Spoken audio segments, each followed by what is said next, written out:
भगवते वासुदेवाय। ओम नमो भगवते वासुदेवाय।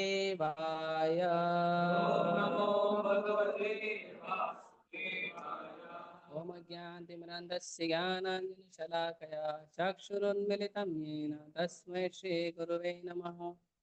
श्रीचैतन्यमनोभीष्टं स्थापितं येन भूतले स्वयं रूप कदा मह्यं ददाति स्वपदान्तिकं। वन्देऽहं श्रीगुरु श्रीयुतापदकमलं श्रीगुरून् वैष्णवांश्च। श्रीरूपं साग्रजातं सहगणरघुनाथान्वितं तं सजीवं साद्वैतं सावधूतं परिजनसहितं कृष्णचैतन्यदेवं श्रीराधाकृष्णपादान् सहगणललिता श्रीशाखान्वितांश्च। नमो विष्णुपादाय कृष्णपृष्ठाय भूतले श्रीमते भक्तिवेदांत स्वामिनिति नामिने। नमस्ते सारस्वते देवे गौरवाणी प्रचारिणे निर्विशेष शून्यवादी पाश्चात्यदेशतारिणे। नमो विष्णुपादाय कृष्णपृष्ठाय भूतले श्रीमते भक्तिसिद्धान्त सरस्वतीति नामिने। श्रीवार्षभानवी देवी दयिताय कृपाब्धये कृष्ण संबंध विज्ञान दायिने प्रभवे नमः। आदर्योज्जल प्रेमाढ्य श्रीरूपानुग भक्तिदा श्रीगौर करुणाशक्ति विग्रहाय नमोस्तुते। नमस्ते गौरवाणी श्रीमूर्तये दीनतारिणे रूपानुगा विरुद्धा अपसिद्धांत ध्वान्तहारिणे। नमो गौरकिशोराय साक्षात् वैराग्यमूर्तये विप्रलम्बर सांबोधे पादाम्बुजाय ते नमः। नमो भक्ति विनोदाय सच्चिदानंदनामिने गौरशक्ति स्वरूपाय रूपानुगवराय ते। गौराविर्भाव भूमे स्वं निर्दिष्टा सज्जन प्रिय वैष्णव सार्वभौम श्रीजगन्नाथाय ते नमः। वाञ्छाकल्पतरुभ्यश्च कृपा सिन्धुभ्यैव च पतितानां पावनेभ्यो वैष्णवेभ्यो नमो नमः। नमो महावदन्याय कृष्ण प्रेम प्रदायते कृष्णाय कृष्ण चैतन्य नाम्ने गौरतुषे नमः। पंचतत्वात्मकं कृष्णं भक्तरूप स्वरूपकं भक्तावतारं भक्ताख्यं नमामि भक्तशक्तिकं। हे कृष्ण करुणा सिंधु दीनबंधु जगतपते गोपेश गोपिकाकांत राधाकांत नमोस्तुते। जयतां सुरतरुर्पंगो मम मंदा मतर्गति मत्सर्वस्य पादाम्भोजो राधा मदन मोहनो दिव्य वृंदारण्यकल्पद्रुमादः श्रीमद्रत्नागार सिंहासनस्थौ श्रीमद्राधा शीलगोविन्ददेवो प्रेष्ठालिभिः सेव्यमानो स्मरामि। श्रीमान् रासरसारम्भे वंशीवट्टते स्थितः कर्षन् वेणुस्वनैर्गोपी गोपीनाथाय श्रीस्तुनः।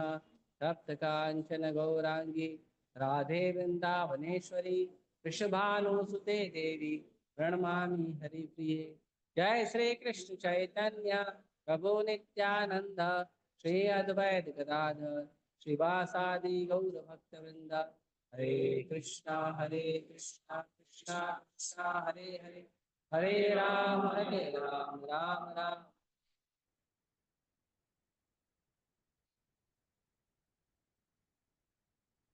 हरे कृष्ण। Thank you.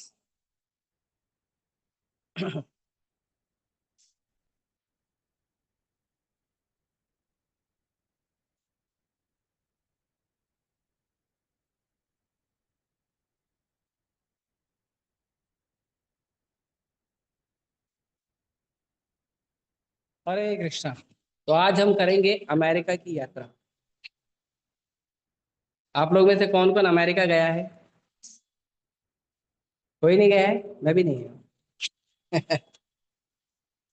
लेकिन प्रभुपाद जी गए हैं। तो हम लोग अमेरिका जाएंगे तो प्रभुपाद जी के साथ जाएंगे, है ना? अकेले जाके क्या करेंगे? अमेरिका में हमारा है ही कौन? कोई है हमारा? प्रभुपाद जी है ना, और कोई नहीं है हमारा, है ना? आप में से किसी का होएगा भाई बंधु तो अच्छी बात है, उससे आप स्पॉन्सरशिप करा लेना, ठीक है?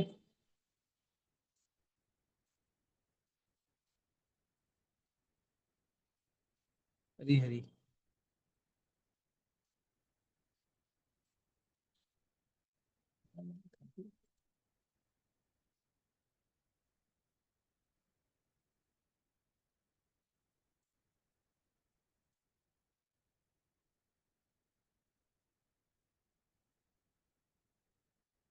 तो इसमें चैप्टर का नाम अलग है, उसमें अलग।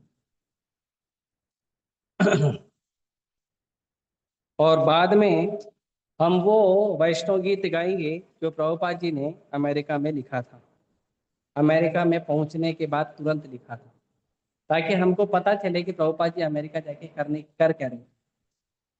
ठीक है।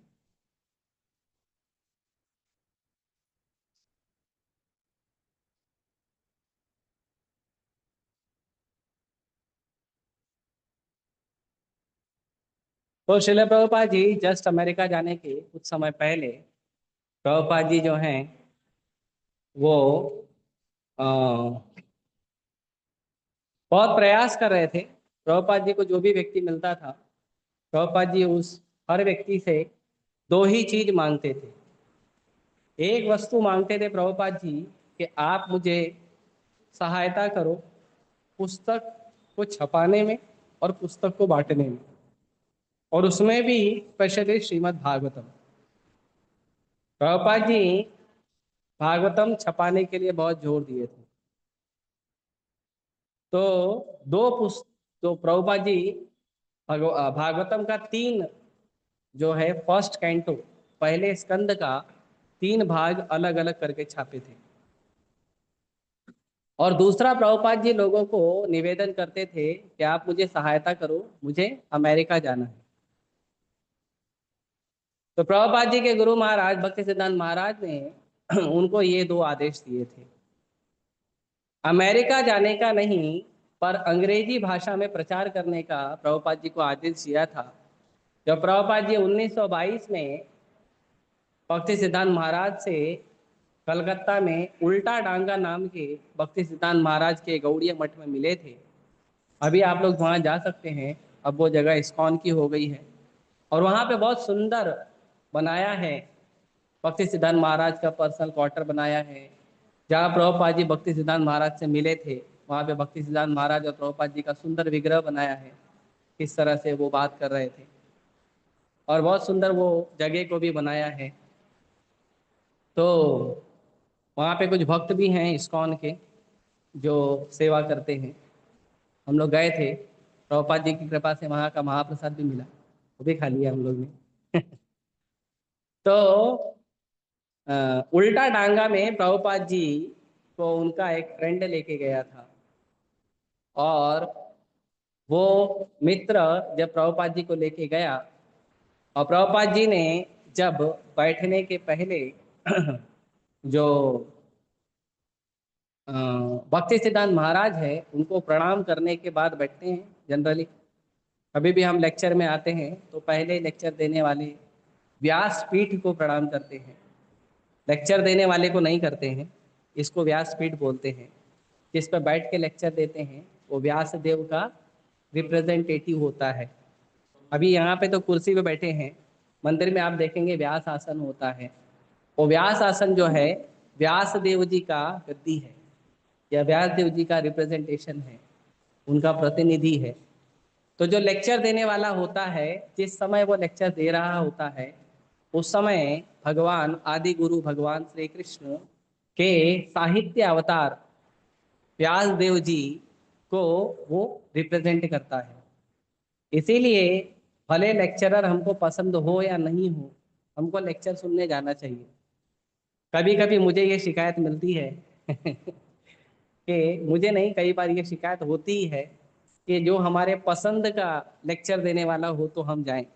राइट।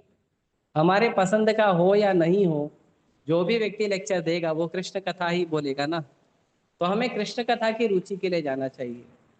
अब कृष्ण कथा में हमें आनंद आए या न आए, हमें श्रद्धा पूर्वक हर समय कोई भी लेक्चर दे तो जाकर बैठना चाहिए, कोई भी लेक्चर दे, क्योंकि हमें व्यास देव जी को सुनने जाना चाहिए।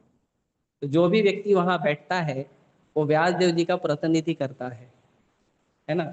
देखिए, कोई भी कार्य अगर हम करते हैं, उस कार्य की सही भावना पता होना चाहिए। अगर सही भावना नहीं पता होगी तो उस कार्य में उत्पात होता है।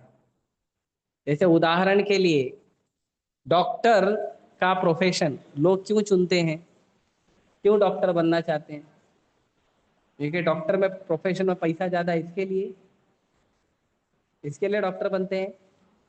इंजीनियर क्यों बनते हैं? अच्छा प्लेसमेंट मिलता है हाई पैकेज का, इसके लिए बनते हैं। लेकिन वो उसकी असली भावना नहीं है। असली भावना क्या है?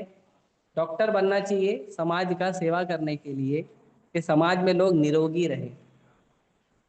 इंजीनियर बनना चाहिए समाज में सच्ची भावना से, बिना करप्शन के रोडवेज रेलवेज बनाना, ताकि समाज का डेवलपमेंट हो, विकास हो। ये भावना होनी चाहिए। टीचर क्यों बनना है? क्योंकि हमने पढ़ाई किया, कहीं नौकरी नहीं मिली तो ठीक है टीचर बन जाएंगे, ट्यूशन क्लास खोल देंगे घर में। इसके लिए टीचर नहीं बनना है। टीचर क्यों बनना चाहिए? टीचर बनना चाहिए समाज के लोगों में चरित्र निर्माण करने के लिए। उसके लिए पहले चाहिए कि पहले खुद चरित्र निर्माण करें, है ना। ऐसे नहीं कि आप बच्चों को ज्ञान दे रहे हो और बाहर जाके आप सिगरेट पी रहे हो, तो आप टीचर नहीं हो। मैंने ऐसा देखा है एक टीचर को, वो टीचर सिगरेट पीता था। तो एक बार मैं और वो, हम दोनों साथ में खड़े थे। तो बच्चे लोग मुझे ऐसे हाथ जोड़ के प्रणाम कर रहे थे और उनको बोलते थे हाय सर। तो जब बच्चे लोग चले गए तो उसने बोला ऐसा अलग अलग क्यों? तुमको ऐसा हाथ जोड़ के प्रणाम किया और मेरे को बोले हाय सर, ऐसा क्यों? तो मैंने उसको बोला क्योंकि मैं सिगरेट नहीं पीता हूँ। ऑब्वियसली उस समय मैं इस्कॉन से कनेक्ट हो चुका था, और मुझे जो भी बच्चे मिलते थे उनको मैं भगवद गीता की चर्चा करता था। तो इसीलिए बच्चों में श्रद्धा का भाव था कि ये व्यक्ति धर्म का चर्चा करता है, भक्ति का चर्चा करता है, इसीलिए वो हाथ जोड़ते थे। लेकिन उस व्यक्ति को भी तो शिक्षा देनी है ना, कि आपको लोग क्यों रिस्पेक्ट नहीं कर रहे हैं। हालांकि वो मेरे से उस कॉलेज में 10 साल सीनियर थे। 10 साल सीनियर होने के बाद भी बच्चे लोग उनको वो रिस्पेक्ट नहीं दे रहे थे। क्यों? क्योंकि अगर हमारे अंदर गलत आदत है, हमारा ही चरित्र खराब है, तो बच्चे हमको रिस्पेक्ट नहीं करेंगे। इसके लिए टीचर होना चाहिए, चीटर नहीं होना चाहिए, है ना। तो इसीलिए ये सब भावना होनी चाहिए। तो उसी प्रकार सही भावना से हमें लेक्चर सुनना चाहिए, सही भावना से हमें लेक्चर देना चाहिए, सही भावना से हमें सेवा करनी चाहिए। अब आजकल लोग कहेंगे सही भावना देखता कौन है ना। कौन देखता है सही भावना? आप कितना ईमानदार हो कौन देखता है? पता है कौन देखता है? जो ईमानदार है वो देखता है। और सबसे ईमानदार कौन है? कृष्ण। कृष्ण देखते हैं, गुरु देखते हैं, आचार्य देखते हैं। और जो सच में लेक्चर सुनने आया ना, वो देखता है कि ये आदमी सही आदमी है ना। तो इसके लिए हमें थोड़ा सा ध्यान देना चाहिए। तो प्रभुपाद जी भक्ति सिद्धांत महाराज के पास गए, भक्ति सिद्धांत महाराज को प्रणाम किया। जय जय प्रभुपाद जी भक्ति सिद्धांत महाराज को प्रणाम करके उठे। भक्ति सिद्धांत महाराज तुरंत, प्रभुपाद जी बैठे भी नहीं, तो प्रणाम करके ठीक से बैठे भी नहीं, उतने में भक्ति सिद्धांत महाराज ने प्रभुपाद जी को कहा कि तुम पढ़े लिखे नवयुवक हो। उस समय प्रभुपाद जी नौजवान थे। मेरे ख्याल से उस समय प्रभुपाद जी की उम्र 25 या 26 साल रही होगी, नहीं 27 28 साल थी। तो प्रभुपाद जी को भक्ति सिद्धांत महाराज ने कहा कि तुम पढ़े लिखे नवयुवक हो, चैतन्य महाप्रभु की शिक्षाओं का अंग्रेजी में प्रचार करो। तो प्रभुपाद जी शॉक हो गए, सबसे बात कर रहे थे, अब कृष्ण कथा कर रहे थे, अचानक कृष्ण कथा रोक के मुझे इंस्ट्रक्शन देने लगे। और उसके बाद प्रभुपाद जी ने भक्ति सिद्धांत महाराज से चर्चा की और भक्ति सिद्धांत महाराज को कहा कि भारत जो है अभी गुलाम है। 1922 की बात है। तो जब भारत आजाद हो जाएगा तब हम इसका काम करेंगे, अभी हमको भारत को आजाद कराना चाहिए। तो भक्ति सिद्धांत महाराज ने कहा Krishna consciousness can not wait for the freedom. जो कृष्ण भक्ति है, कृष्ण भावनामृत है, ये आजादी का इंतजार नहीं कर सकती। क्यों? क्योंकि आजादी की लड़ाई वैसे भी 2 साल 200 साल से लड़ ही रहे थे ना हम लोग, राइट। और आजादी भारत आजाद होने के बाद भी हम कितने आजाद है हमको खुद को पता है ना। आजाद हो गए, गोरे अंग्रेज से आजाद हो गए, काले अंग्रेज के चक्कर में फंस गए हैं। तो नेताओं के चक्कर में फंस गए आप। तो भक्ति सिद्धांत महाराज ने कहा कि असली आजादी का मतलब है कृष्ण भावनामृत। जब हम अपनी इच्छाओं से आजाद हो जाएं, जब हम हमारे अनर्थों से आजाद हो जाए, वो असली आजादी है। वरना आजादी लेकर भी आप क्या करोगे? इंद्रिय तृप्ति करोगे। आजादी प्राप्त करने के बाद भी आप अपने इंद्रिय तृप्ति के बंधन में ही रहोगे, इंद्रिय तृप्ति की गुलामी ही करोगे, तो फिर फायदा क्या आजाद होके? कोई व्यक्ति आजाद होने के बाद दारू पिएगा, क्या हुआ फायदा आजाद होके? हाँ, आजाद होने के बाद भी वो चोरी कर रहा है और जेल में जा रहा है, कुछ फायदा है आजाद होके? नहीं। असली आजादी है चरित्र निर्माण, वंडरफुल कैरेक्टर।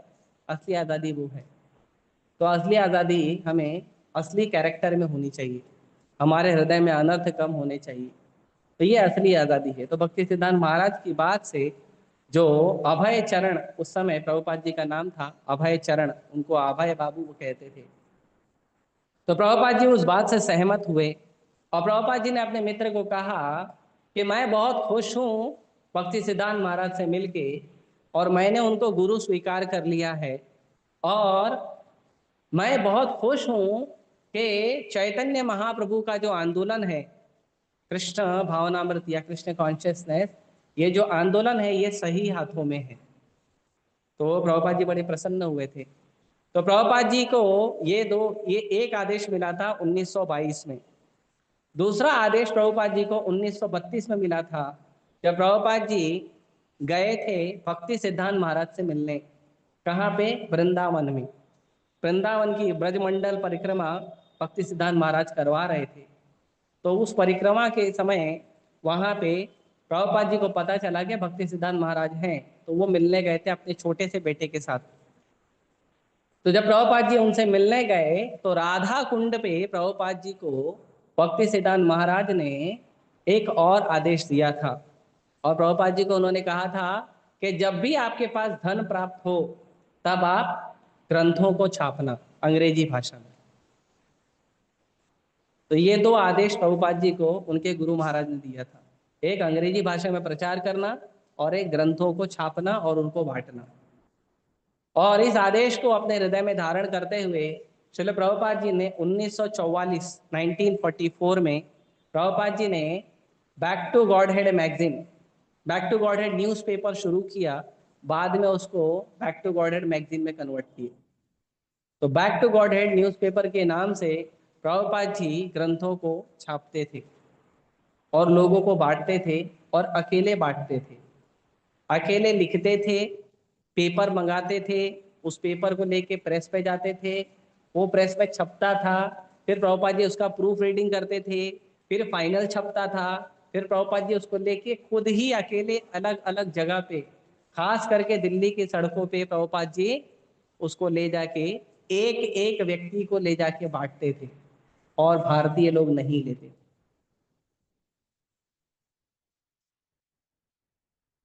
हमारे मंदिर में अ, सोमवार या मंगलवार को क्लास हुआ था। तो उस क्लास के बाद कमेंट में मंदिर में रामरूप प्रभु ने बताया कि जब प्रभुपाद जी को संन्यास प्राप्त हुआ, तो संन्यास प्राप्त होने के बाद जब प्रभुपाद जी भिक्षाटन करने निकले, तो भिक्षाटन में प्रभुपाद जी पैसा नहीं मांगते थे, पेपर मांगते थे कि मुझे ग्रंथ छापने हैं, पेपर मांगते थे।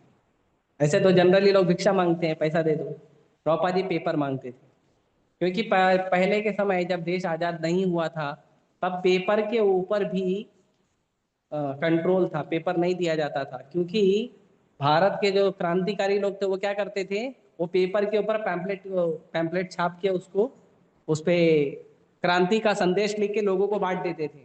तो अंग्रेजों के खिलाफ बगावत हो जाती थी, तो अंग्रेजों ने उसको कंट्रोल कर दिया था। तो प्रभुपाद जी को जब कुछ लिखना होता था तो वो एक पेपर पे लिख कर, जो पेपर उनके पास अवेलेबल होता था उस पेपर पे लिख के गवर्नमेंट को रिक्वेस्ट करते थे कि मेरे को ग्रंथों को छापना है, तो उसके लिए आप मुझे पेपर दो। फिर वो पेपर मिलता था, तब प्रभुपाद जी उस पेपर पे लिखते थे और फिर ले जाके छपाते थे। तो इस तरह से संघर्ष किया था। अभी हम लोग की तरह नहीं है, बुक चाहिए तो ठीक है इस्कॉन जूमू जहाँ मिल जाएगा आपको, ऐसा नहीं है। हाँ? बहुत संघर्ष हुआ था। उसके बाद प्रभुपाद जी जो है अ, ग्रंथों को छापने में लगे, और उसके साथ साथ प्रभुपाद जी अ, विदेश जाने के लिए प्रयास करने लगे। तो कई जगह प्रयास किए, प्रभुपाद जी को लोगों ने सहयोग नहीं किया।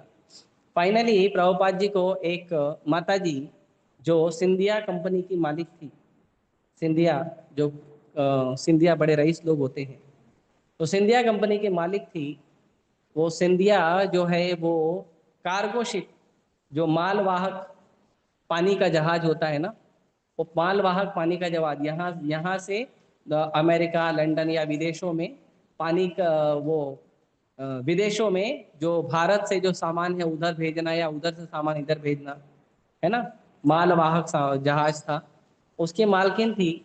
उनसे प्रभुपाद जी का मिला मुलाकात हुआ। प्रभुपाद जी ने उनसे बात किया और प्रभुपाद जी ने उनको पहली बार में ही बोला था। ऐसा बताते हैं कुछ भक्त कि पहली बार सुमति मुरारजी उनका नाम है, तो सुमति मुरारजी को सबसे पहली बार प्रभुपाद जी मिले थे कुरुक्षेत्र में। और वो माता जी जो है वो साधु को दक्षिणा दे रही थी। और जब वो प्रभुपाद जी के पास आई तो प्रभुपाद जी ने बोला मुझे ये सब नहीं चाहिए। तो माता जी ने पूछा तुमको क्या चाहिए? तो प्रभुपाद जी ने बोला मुझे अमेरिका का टिकट चाहिए। अभी आप सोचो, एक नॉर्मल साधु को पूछो क्या चाहिए तो अमेरिका का टिकट चाहिए, है ना। तो प्रभुपाद जी ने ऐसा कहा तो माता जी ने कहा ठीक है मुंबई में आके मिलो। तो प्रभुपाद जी मुंबई में गए उनसे मिलने के लिए। तो प्रभुपाद जी वहाँ पे रेगुलर उनसे मिलते थे। और प्रभुपाद जी उनको बहुत समझाने का प्रयास किए कि मेरे गुरु महाराज का आदेश है, मुझे जाना है अमेरिका, आप मुझे सहयोग करो। और उस बीच में प्रभुपाद जी भागवतम के फर्स्ट कैंटो को प्रिंटिंग करवा रहे थे। और फर्स्ट कैंटो को प्रिंटिंग करवाने के लिए प्रभुपाद जी कई जगह प्रयास किए। तो वहाँ पे प्रभुपाद जी को एक व्यक्ति मिले जिनका नाम था हित शरण शर्मा। तो उन्होंने प्रभुपाद जी को थोड़ा मदद किया था, अलग अलग जगह लेक्चर देने के लिए। और उन्होंने हेल्प किया था प्रभुपाद जी को लाल बहादुर शास्त्री से मिलने के लिए। और वो हित शरण शर्मा जी उन्होंने बताया प्रभुपाद जी को, क्योंकि हित शरण शर्मा जी जो हैं वो एक बड़े कंपनी के मालिक के सेक्रेटरी थे। तो उन्होंने प्रभुपाद जी को कहा कि आप हनुमान प्रसाद पोद्दार दास जी के पास जाइए, जो गीता प्रेस के ओनर हैं, उनके पास जाइए। उनको आप अपना मैन्युस्क्रिप्ट, मतलब जो लिखा है हाथ से आपने भागवतम, वो दिखाइए, तो हनुमान प्रसाद जी आपको सहयोग कर सकते हैं। तो प्रभुपाद जी हनुमान प्रसाद जी के पास गए। उसमें भी बताते हैं बहुत संघर्ष हुआ था। प्रभुपाद जी के पास लगभग 150 रुपए थे और हनुमान प्रसाद जी के पास जाना था। और वो ट्रैवलिंग में प्रभुपाद जी के लगभग बहुत सारे रुपए खर्चे हो गए। और प्रभुपाद जी के पास केवल 57 रुपीज बचा था हनुमान प्रसाद पोदार दास जी के पास मिलने जब गए थे। तो ये काफी संघर्ष है, इसमें एक एक रुपए का डिटेल बताया है। आप पढ़ेंगे ना तो लिटरली आंख से आंसू आ जाएगा। स्टेशन से हनुमान प्रसाद पोद्दार दास जी तक पहुंचने के लिए 6 रुपया ऑटो का लगा था। तो बहुत डिटेल है इसके अंदर, मैं थोड़ा ओवरव्यू में बता रहा हूँ। तो हनुमान प्रसाद जी ने जब प्रभुपाद जी का मैन्युस्क्रिप्ट पढ़ा भागवतम का, तो वो बहुत ज्यादा प्रसन्न हुए। और उन्होंने कहा कि ये बहुत ही अद्भुत लेख है भगवान की लीलाओं पर, और इसको छपना चाहिए। तो उन्होंने 4,000 रुपए दिए थे उस समय, 4,000 रुपीज, ताकि प्रभुपाद जी के जो पुस्तक हैं उसको प्रिंटिंग किया जा सके। तो हित शरण शर्मा जो है वो राधा प्रेस चलाते थे। तो राधा प्रेस में लेकिन जो प्रिंटिंग होता था उसका फॉन्ट साइज कम था, मतलब जो शब्द होते हैं ना, शब्दों का साइज कम था। उनके पास 10 पॉइंट साइज था, 10 नंबर। लेकिन प्रभुपाद जी को 12 नंबर चाहिए था। तो फिर ओके प्रेस में गए थे, वहां पे 12 नंबर का मिला था। तो इस तरह से कई संघर्ष करके प्रभुपाद जी ने भागवतम को छापा। उसके बाद सुमति मुरारजी से मिले। सुमति मुरारजी के सेक्रेटरी थे मिस्टर चौकसी, उनसे भी मिले। और बहुत संघर्ष करके, क्योंकि सुमति मुरारजी बड़ी बिजनेसमैन थी तो एवरी टाइम अवेलेबल नहीं रहती थी। प्रभुपाद जी कई बार मिलने गए थे। एक बार प्रभुपाद जी पूरा दृढ़ निश्चय करके गए कि मुझे मिलना है। और प्रभुपाद जी ने क्या किया मिलने के लिए, प्रभुपाद जी वहां पे गए उनसे मिलने के लिए। और सुमति मुरारजी नहीं थी, तो उनके जो सेक्रेटरी है उन्होंने कहा कि आप बाद में आइए। प्रभुपाद जी ने कहा कितना बाद में आना है? तो उन्होंने कहा अभी देखो माता जी आई नहीं है, आएगी तो हम मिला देंगे। तो प्रभुपाद जी वहां पे सीढ़ी पे बैठ के जप कर रहे थे, और ऐसा बताते हैं लगभग 5 से 6 घंटा प्रभुपाद जी वहां पे बैठ के जप कर रहे थे, सिर्फ वेट कर रहे थे सुमति मुरार जी आ जाए तो प्रभुपाद जी जाके उनसे बात करें। तो सुमति मुरार जी आई तो उन्होंने उनको समझाने का प्रयास किया। सुमति मुरार जी बहुत ही विचलित होके प्रभुपाद जी को कहा कि मैं आपको कैसे जाने दूं, आप मेरे पिता के समान हो, आपका उम्र देखो 70 के आसपास आपका उम्र है, मैं क्यों जाने दूं आपको, आप वहां पे जाओगे अमेरिका के ठंडी में मर जाओगे, मैं नहीं जाने दूंगी। तो प्रभुपाद जी भी वहां पे उनको कहे कि अगर तुम मुझे अपना पिता मानती हो तो पिता की इच्छा भी तो पूरी करो। भक्त बड़े चतुर होते हैं, कैसे किसको बातों में फंसाना है जानते हैं।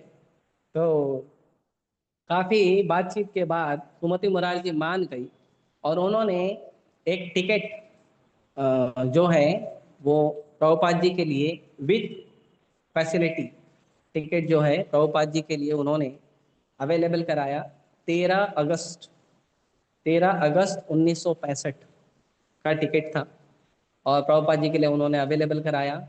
और उन्होंने मिस्टर चौकसी को बुला के प्रभुपाद जी के लिए सारा सामान जो है वस्तु, गर्म कपड़े और नए कपड़े, धोती कुर्ता वगैरह सब, 2 जोड़ी धोती कुर्ता, गर्म कपड़े अवेलेबल करके प्रभुपाद जी को दी। तो उन्होंने शॉपिंग वगैरह किया है प्रभुपाद जी के लिए। उसके बाद सुमति मुरार जी एक्चुअली थोड़ा देर तक प्रभुपाद जी को वेट करना पड़ा। वो जो जहाज जो था वो थोड़ा लेट, आई थिंक सेकेंड या थर्ड जहाज के अंदर प्रभुपाद जी गए थे। तो क्यों, क्योंकि सुमति मुरार जी बहुत ख्याल रखना चाह रही थी प्रभुपाद जी का कि ऐसा व्यक्ति के साथ प्रभुपाद जी ट्रैवलिंग करें जो व्यक्ति को साधु का थोड़ा समझ हो, है ना। तो कैप्टन पंड्या कैप्टन पंड्या करके एक कैप्टन थे जो जहाज को चलाते थे, पानी के जहाज को। तो उनको सुमति मुरार जी ने कहा था कि आप इनका ख्याल रखना, और प्रभुपाद जी को सारा वस्तु का उनको एक कोई केबिन अवेलेबल कराया। क्योंकि जो मालवाहक जहाज होता है ना, मालवाहक जहाज में आदमी इंसान नहीं होते, उसमें सामान होता है, और कुछ लोग सामान को लेकर जाने के लिए वो होते हैं। तो वो मतलब इतना कंफर्टेबल नहीं होता है। जैसे आप देखो ट्रेन में भी 2 प्रकार का गाड़ी होता है, एक माल गाड़ी होता है उसमें खाली डब्बा डब्बा डब्बा डब्बा होता है ना। और उसमें वो उसका स्पीड देखो चलने का क्या होता है, वो बिल्कुल कंफर्टेबल नहीं होता है, उसमें शॉक एब्जॉर्बर भी नहीं होते। लेकिन जो भक्तों इंसानों के चलने का होता है उसमें क्या होता है, बहुत सारा सुविधा होता है, राइट। तो प्रभुपाद जी मालवाहक जहाज में गए थे, पैसेंजर में नहीं गए थे। तो प्रभुपाद जी के लिए केबिन अवेलेबल कराया था। और कुछ ही दिन में जन्माष्टमी भी आने वाली थी, उस साल जन्माष्टमी 20 अगस्त को पड़ी थी। और फिर प्रभुपाद जी जहाज में चढ़े। प्रभुपाद जी लिखते हैं कि जहाज में उनके साथ कौन कौन था।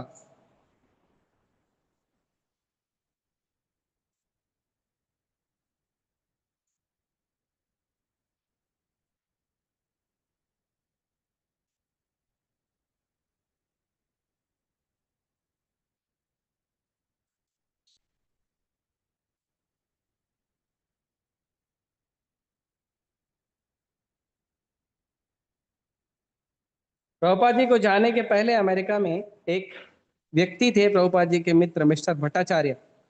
उन्होंने न्यूज़पेपर में आर्टिकल छपाने का प्रयास किया था, तो ये बताया जाए सबको कि एक साधु अमेरिका जा रहा है कृष्ण भक्ति का प्रचार करने के लिए। तो कई सारे न्यूज़पेपर वालों को रिक्वेस्ट किया, तो सब लोग ने तो नहीं छापा। एक बंगाली न्यूज़पेपर वाला था जिसका नाम था दैनिक बासुमती, उन्होंने छोटा सा आर्टिकल प्रभुपाद जी के फोटो के साथ छापा था कि भक्ति वेदांत स्वामी जो हैं अमेरिका की यात्रा कर रहे हैं कृष्ण भक्ति का प्रचार करने के लिए।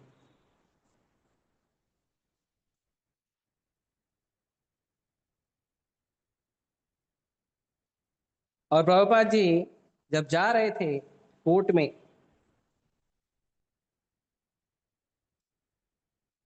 जब प्रभुपाद जी बोट में जा रहे थे, तो बोट में जाते समय प्रभुपाद जी को एक छोटी सी चिंता थी, और वो ये चिंता थी कि कहीं मेरा शरीर वृंदावन से दूर न छूट जाए। क्योंकि वृंदावन में शरीर छोड़ना हर भक्ति की इच्छा होती है। वृंदावन, मायापुर, जगन्नाथपुरी अब धाम होता है ना। लेकिन भगवान के जो शुद्ध भक्त होते हैं वो अपने हृदय में धाम लेकर चलते हैं, उन्हें चिंता नहीं होती है। लेकिन प्रभुपाद जी एक चिंता बता रहे हैं कि कहीं मैं अमेरिका जाऊं, वहां शरीर न छूट जाए। तो इस तरह से प्रभुपाद जी यहाँ पे बहुत सुंदर ये जो पुस्तक है सतस्वरूप दास गोस्वामी जी ने लिखा है, प्रभुपाद जी का शिष्य है, बहुत अच्छा वर्णन किया है। हालांकि बहुत शॉर्ट डिस्क्रिप्शन है लेकिन अच्छा वर्णन किया है। तो महाराज बता रहे हैं कि भारत में सन्यासी का सम्मान था। तो सिचुएशन बता रहे हैं कि अमेरिका का सिचुएशन क्या था प्रभुपाद जी के लिए। तो बता रहे हैं कि भारत में सन्यासियों का सम्मान था, श्रीमद् भागवत का सम्मान था, लेकिन अमेरिका में दूसरी बात होगी। वहां के लिए वे कुछ भी नहीं थे, केवल एक विदेशी थे। वहां न साधुओं की कोई परंपरा थी, न मंदिर थे, न निशुल्क आश्रम, मतलब जो धर्मशाला वगैरह होती है वो भी नहीं थे।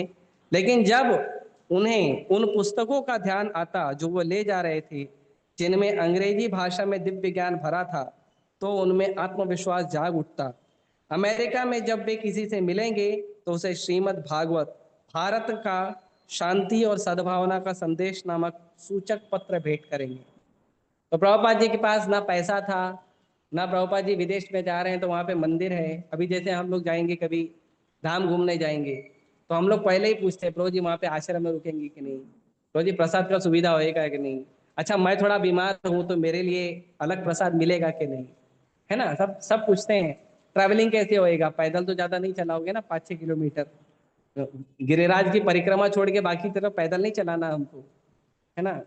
हम लोग यात्रा निकालते हैं तो हमने देखा है भक्त लोग 2 किलोमीटर भी पैदल नहीं चलते, है ना। कई बार ऐसा होता है कि वो बैरिकेड लगा देते हैं ज्यादा भीड़ होती है तो भक्तों को 1 किलोमीटर 2 किलोमीटर बोलते हैं चलो, तो वो भी नहीं चलते, बोलते नहीं हमको टोटो चाहिए। है? तो लेकिन प्रभुपाद जी का देखिए ना, वहां पे उनके पास पैसा है, ना वहाँ मंदिर है, ना वहाँ धर्मशाला है। अब पैसा नहीं है तो कम से कम धर्मशाला रहेगा ना, कम से कम फ्री में रहेगा, रुक सके, वो भी नहीं है। हम्म। और तो और वहां के लोगों में साधु के लिए सम्मान भी नहीं है, ग्रंथों के लिए सम्मान भी नहीं है। और वो लोग अमेरिकन है और प्रभुपाद जी इंडियन है। वे इंडियन लोगों को कितना रिस्पेक्ट देते थे, तो ज्यादा रिस्पेक्ट भी नहीं मिलता था। भारत जस्ट आजाद हुआ था 1965 में। तो इतना सब, लेकिन प्रभुपाद जी को कॉन्फिडेंस किस चीज का था कि मेरे पास भागवतम है। तो अगर हमारे पास सारी वस्तु समाप्त हो जाए, हमें कुछ भी ना मिले, तो ये प्रभुपाद जी की जो पुस्तकें हैं ना, ये हमारी भक्ति को आगे बढ़ाएगी। इसका पूरा का पूरा हमारे अंदर डिटर्मिनेशन होना चाहिए, दृढ़ता होनी चाहिए कि प्रभुपाद जी के ग्रंथ हमारा पालन पोषण कर सकते हैं, है ना। प्रभुपाद जी के पास भागवतम था। 13 अगस्त का दिन था, श्री कृष्ण जन्माष्टमी के कुछ दिन पहले का, जिसके दूसरे दिन उनका 70वां जन्मदिन आने वाला था। विगत कुछ वर्षों में वे हर कृष्ण जन्माष्टमी के दिन वृंदावन में होते थे। हर जन्माष्टमी प्रभुपाद जी वृंदावन में मना रहे थे, लेकिन इस बार अब उनका जन्माष्टमी कहाँ मनाएंगे, बोट पे, अमेरिका में नहीं, बोट पे, ना इंडिया में ना अमेरिका में, पानी के ऊपर, है ना, पतरे की धरती पे, वो लोहे का पतरा है ना, जहाज। हम्म। विगत कुछ वर्षों में वे हर कृष्ण जन्माष्टमी के दिन वृंदावन में होते थे। बहुत से वृंदावनवासी जो वहां रहते हुए वृद्धाश्रम को प्राप्त हुए हैं और जहां उन्हें शांति मिलती है, उसे छोड़ना पसंद नहीं करेंगे। भक्ति वेदांत स्वामी को भी यह चिंता थी कि कहीं उनकी मृत्यु वृंदावन से दूर देश में न हो। यही कारण है कि सभी वैष्णव साधु विधवाएं यह शपथ लेते हैं कि मथुरा जाने के लिए भी वे वृंदावन को नहीं छोड़ेंगे। मतलब जो साधु लोग जो हैं वो मथुरा भी नहीं जाते हैं, वृंदावन में ही रहते हैं, क्योंकि गलती से मथुरा गए उधर शरीर छूट गया तो इसके लिए वो लोग मथुरा भी नहीं जाते हैं, वृंदावन में ही शरीर छोड़ता है। हाँ? क्योंकि वृंदावन में यह शरीर त्याग करना जीवन की पूर्णता प्राप्त करना है। और हिंदू परंपरा यह है कि एक सन्यासी को सागर के पार नहीं जाना चाहिए और मलेच्छों के देश में नहीं जाना चाहिए। मलेच्छ किसको कहते हैं? मलेच्छ कहते हैं जो मांस खाता है। कभी कभी ये लोगों के अंदर ये गलत भावना है कि हिंदू लोग मलेच्छ नहीं है। नहीं, जो मांस खाएगा वो मलेच्छ है। मलेच्छ मांस खाने वालों को कहते हैं, है ना। जो लोग मांस खाते हैं, जिनका हर समय मांस से का सही काम चलता है, उसको मलेच्छ बोलते हैं। तो मलेच्छों के देश, अभी विदेशी लोग तो वहां से आता है, लंच ब्रेकफास्ट डिनर सब उनका नॉनवेज ही रहता है। लेकिन इन सब के ऊपर श्री भक्ति सिद्धांत सरस्वती की इच्छा थी, और उनकी इच्छा भगवान कृष्ण की इच्छा से कोई भिन्न नहीं थी। और भगवान चैतन्य महाप्रभु ने भविष्यवाणी की थी कि हरे कृष्ण का कीर्तन संसार के हर कस्बे और गांव में गूंजेगा। तो इतना सब कष्ट है, लेकिन इन सब कष्टों के ऊपर सबसे बड़ा आराम और आनंद क्या है? अपने गुरु का इच्छा। भक्ति सिद्धांत महाराज का इच्छा कि विदेश में जाके कृष्ण भक्ति का प्रचार करना। तो बहुत सारा डिस्कम्फर्ट था। अभी इतना डिस्कम्फर्ट अगर मुंबई में लोगों को हो तो लोग मुंबई में इस्कॉन में भी नहीं आएंगे। लेकिन ऐसे कई बार लोग बोलते हैं कि प्रभु जी वो उल्लासनगर से जुहू बहुत दूर पड़ता है इसके लिए भक्त लोग रेगुलर नहीं आते, तो फिर जुहू के भक्त को इधर आना पड़ता है है ना। और शिव जी की कृपा है कि हम यहाँ पे बैठ के कृष्ण कथा कर रहे हैं। तो भक्तों का ये होता है कि भाई उल्लासनगर से बहुत दूर है जुहू। अमेरिका कितना दूर है? हाँ, लेकिन प्रभुपाद जी अमेरिका जा रहे थे। अमेरिका जाने के लिए प्रभुपाद जी के पास इंस्पिरेशन क्या था? प्रभुपाद जी के पास बुक्स था और अपने गुरु महाराज का आज्ञा, और कुछ नहीं था। पैसा था नहीं है ना।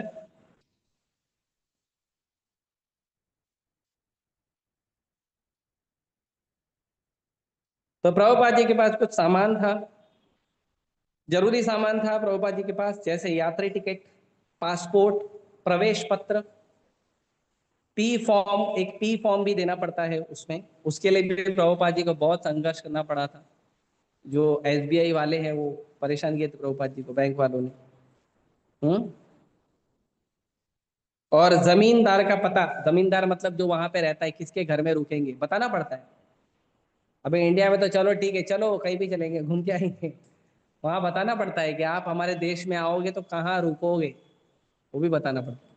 प्रभुपाद जी वो भी मिस्टर अग्रवाल के घर पे रुके थे, गोपाल अग्रवाल और शैली अग्रवाल, हस्बैंड वाइफ, उनके घर पे रुके थे और प्रभुपाद जी लिख रहे हैं, कितनी कठिनाई से मैं देश के बाहर जा सका, कृष्ण कृपा से मैं किसी तरह देश के बाहर निकल सका, जिससे मैं सारे संसार में कृष्ण भावनामृत का प्रसार करूं। अन्यथा भारत में रहकर यह संभव नहीं था। मैं भारत में एक आंदोलन शुरू करना चाहता था, लेकिन मुझे प्रोत्साहन नहीं मिला। प्रभुपाद जी चाहते थे इंडिया में प्रचार करना, लेकिन इंडिया के लोगों ने प्रभुपाद जी को एनकरेज नहीं किया। अभी भी डिस्करेज करते हैं। आप कहीं भी साधु प्रचार करने जाएगा ना, तो जो लोग सुनने आते हैं वही लोग डिस्करेज करते हैं साधु को। अरे आप ऐसे क्यों आए, इधर के लोग अच्छे नहीं है, नहीं सुनने वाले हैं, आप हमको क्यों इतना बता रहे हो? हमारा परंपरा अलग है, हमारा ये अलग है, हमारा टेस्ट अलग है, हम कांदा लहसुन नहीं छोड़ सकते हैं, चाय कॉफी नहीं छोड़, बहुत डिस्करेज करते हैं। लेकिन प्रभुपाद जी को कितना डिस्करेजमेंट है देखो। बिल्कुल भी 40 साल, 1922 से लेके 1965 प्रभुपाद जी प्रचार किए, लगभग 43-44 साल, और किसी ने प्रभुपाद जी को भारत में हेल्प नहीं की। अभी इतना साल हम प्रचार करेंगे तो क्या करेंगे? गुरु महाराज के पास जाएंगे, ये कंठी माला लो, ये चैंटिक जपा भी लो हाथ से राम राम अरे कोई भक्ति नहीं कर रहा, मैं कैसे करूं? मेरे से भी नहीं होएगा है ना? हम लोग का ये आदत है। तो आप लोग को अच्छे भक्त, मैं तो ऐसे ही तब तक भक्तों का संग नहीं मिलेगा तो भक्ति कैसे होएगा? है ना। अभी हम लोग ऐसा यहाँ पे क्यों आके बैठे? भक्तों के संग के लिए, है ना। कथा कीर्तन तो ऑनलाइन भी मिल जाता है, लेकिन हम यहाँ पे क्यों आए? भक्तों के संग मिले, राइट। काला, छोटा और पुराना मालवाहक जहाज बंदरगाह के किनारे लगाया गया। किनारे से एक मार्ग, ये प्रभुपाद जी खुद लिख रहे हैं डायरी में, वो मैं पढ़ के बता रहा हूँ। किनारे से एक मार्ग जहाज की छत तक जाता था। भारतीय व्यवसायी नाविक केसरिया वस्त्र पहने उस वृद्ध साधु को उत्सुकता भरी दृष्टि से देख रहे थे देखते रहे। जब वे टैक्सी के अपने मित्र से अंतिम वार्ता करके टैक्सी छोड़ बाहर निकले और दृढ़ता पूर्वक जहाज की ओर बढ़े। हजारों वर्षों से कृष्ण भक्ति की जानकारी केवल भारत में थी, बाहर नहीं, सिवाय उन विकृत और झूठे विवरणों के जो विदेशियों द्वारा दिए जाते थे और जो स्वामी अभी तक अमेरिका पहुंचे थे। वे भक्त नहीं थे, मायावादी व्यक्तित्व विहीन स्वामी थे। लेकिन अब कृष्ण भक्ति वेदांत स्वामी को अपने दूत के रूप में भेज रहे हैं। तो पहले भी लोग गए थे विदेशों में कृष्ण के बारे में प्रचार करना, और विदेशों में जो भगवान कृष्ण के बारे में लोग जानते थे वो सब माइथोलॉजी जानते थे। मतलब कृष्ण है, राम है, ये कौन है? ये काल्पनिक भगवान है, असली भगवान नहीं है। असली भगवान उनके हैं, जीसस क्राइस्ट जो भी है, असली भगवान जो है उनके, ऐसा वो लोग समझते थे। कृष्ण, राम, ये सब काल्पनिक भगवान है, ऐसा वो लोग समझते थे। और जो सन्यासी साधु गए भी थे प्रभुपाद जी के पहले, वो लोग मायावादी लोग थे, निर्विशेषवादी लोग थे। मतलब भगवान के रूप को मानते ही नहीं थे। भगवान क्या है? वो नीरा आकाश भगवान है। भगवान का हाथ, कान, आंख, नाक, पैर कुछ नहीं है ना। ऐसे प्रचार करते थे पहले के लोग।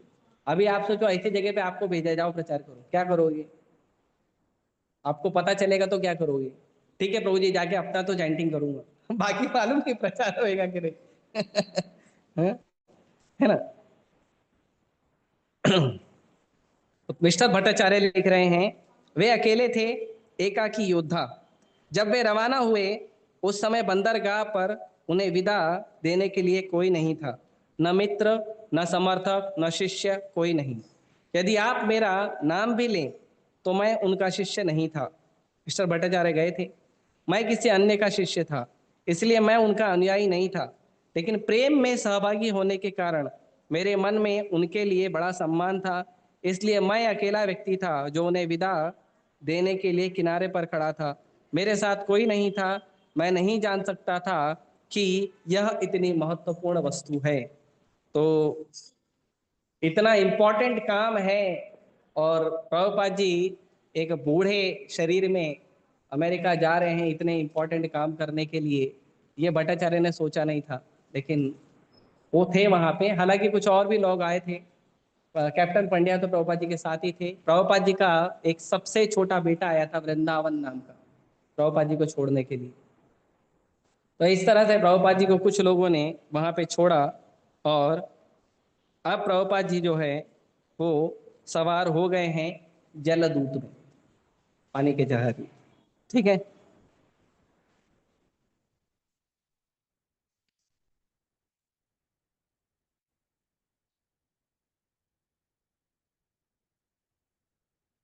तो जब प्रभुपाद जी जहाज में चढ़े और जहाज शुरू हुआ, और प्रभुपाद जी कैप्टन पंड्या से मिले। कैप्टन पंड्या की पत्नी भी उनके साथ थी। प्रभुपाद जी लिखते हैं कि वह इंटेलिजेंट लेडी थी, बुद्धिमान स्त्री थी, कैप्टन पंड्या की पत्नी। प्रभुपाद जी लिखते हैं अपने डायरी में, कक्ष बहुत सुविधाजनक था। जो कंपार्टमेंट प्रभुपाद जी को मिला था उसमें अच्छा फैसिलिटी था। भगवान श्री कृष्ण को धन्यवाद कि उन्होंने सुमति मुरार जी को ये सब व्यवस्था करने की सुमति दी।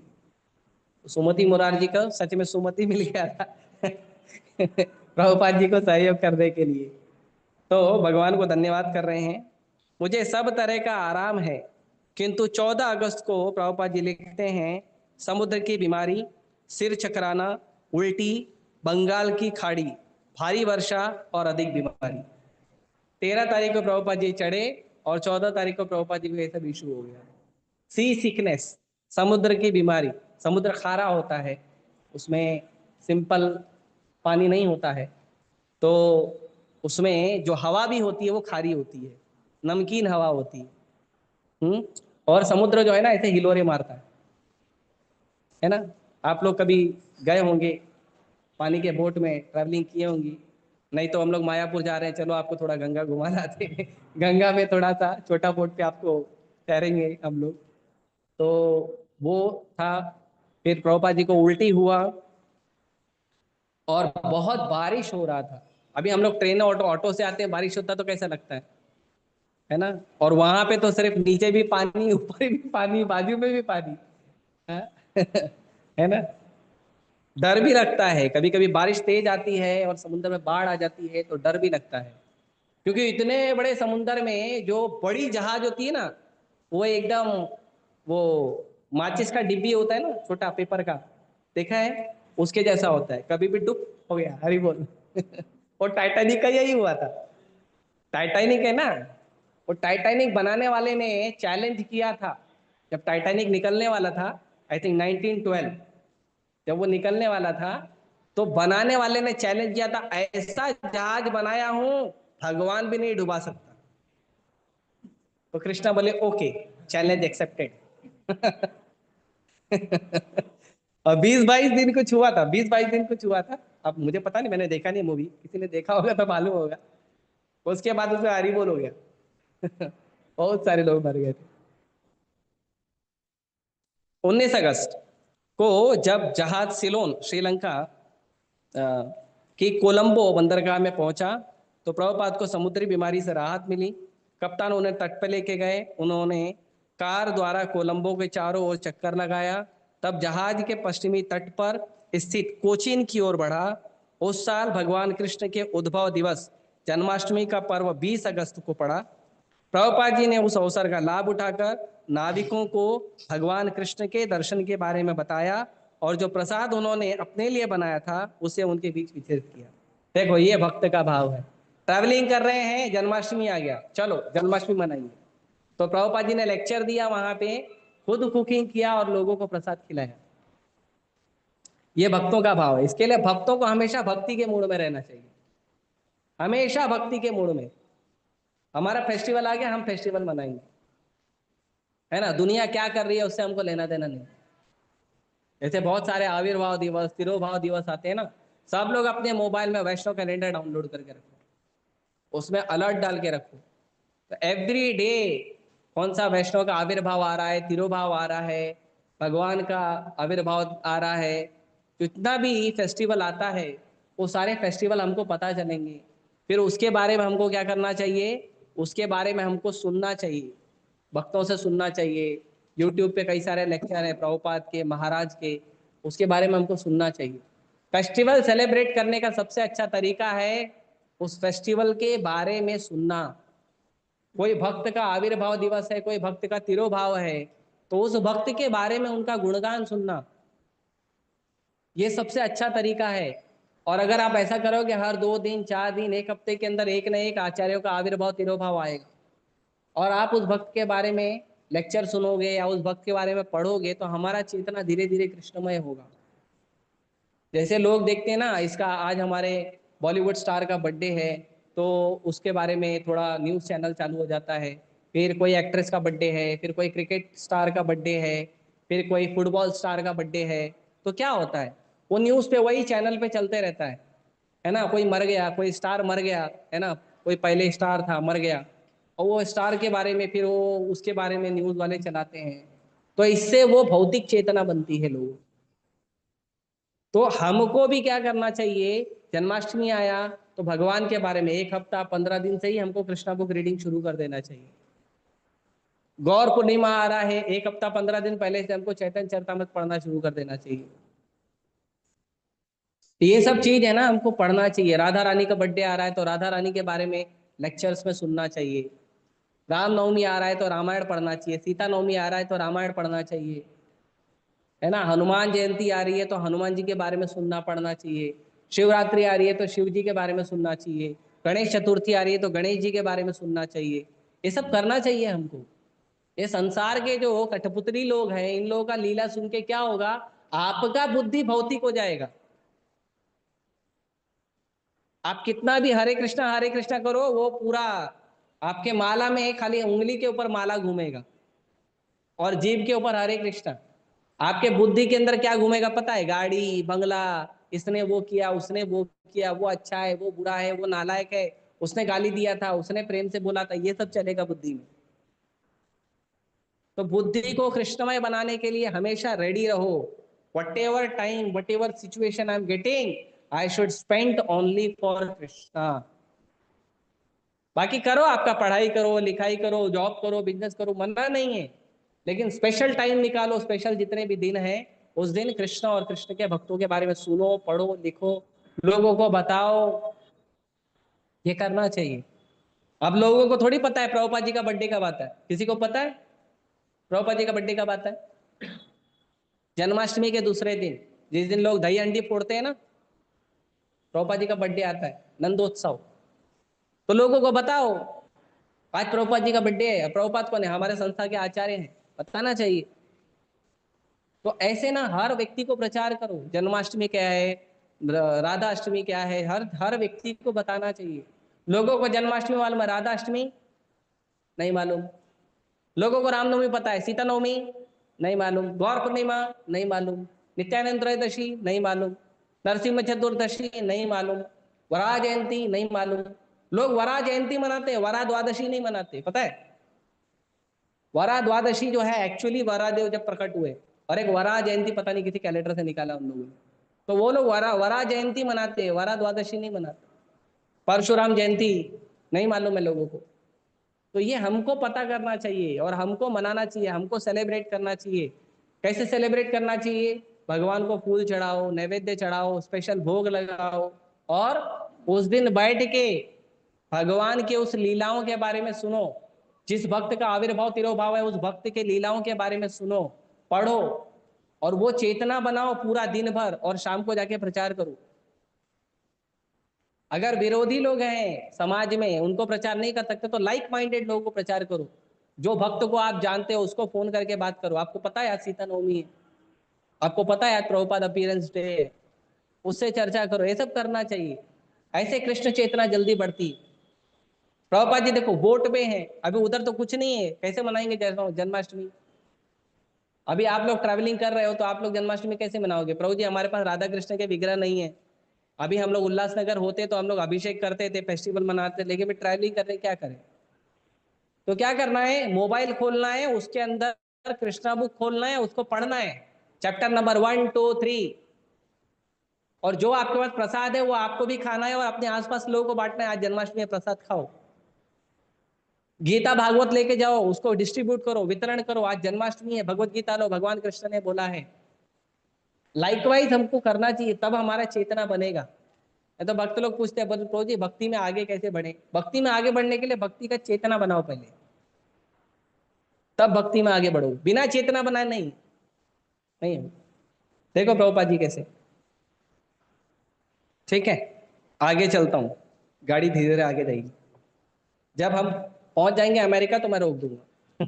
ठीक है, अभी हम लोग जहाज पे हैं।